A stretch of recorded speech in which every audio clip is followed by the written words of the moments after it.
அஸ்ஸலாமு அலைக்கும் யா உம்மத்தே முஹம்மதியா. இன்று நாம் உயிரினங்களிடம் இரக்கமுடன் நடந்து கொள்ள வேண்டும் என்பதைப் பற்றி பார்க்கலாம் வாருங்கள். விபச்சாரி சுவனம் புகுந்தால் அல்லாஹ்வின் தூதர் ஸல்லல்லாஹு அலைஹி வஸல்லம் அவர்கள் கூறினார்கள், விபச்சாரியான ஒரு பெண் ஒரு கிணற்றின் விளிம்பில் தனது நாக்கைத் தொங்கவிட்டுக் கொண்டிருந்த ஒரு நாயைக் கடந்து சென்றாள். அந்த நாயைத் தாகம் சாகடிக்கவிருந்தது. அதைக் கண்ட அப்பெண் உடனே தன் காலறையைக் கழற்றி அதைத் தன் முந்தானையில் கட்டி கிணற்று நீரை இறைத்து அதற்குக் கொடுத்தாள். ஆகவே அது பிழைத்துக் கொண்டது. அவள் ஓர் உயிருக்குக் காட்டிய இந்தக் கருணையின் காரணத்தால் அவளுக்கு பாவமன்னிப்பு வழங்கப்பட்டது. இதை அபூ ஹுரைரா ரலியல்லாஹு அன்ஹு அவர்கள் அறிவிக்கிறார்கள்.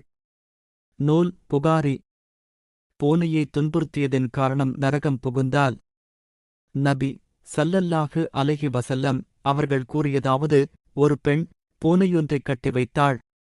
அதற்கு அவள் தீனி போடவுமில்லை, பூமியிலுள்ள புழு பூச்சிகளைத் தின்று பிழைத்துக் கொள்ளட்டும் என்று அதை அவிழ்த்து விடவுமில்லை. அதன் காரணத்தால் அவள் நரகம் புகுந்தாள். இதை இப்னு உமர் ரலியல்லாஹு அன்ஹு அவர்கள் அறிவிக்கிறார்கள். நூல் புகாரி.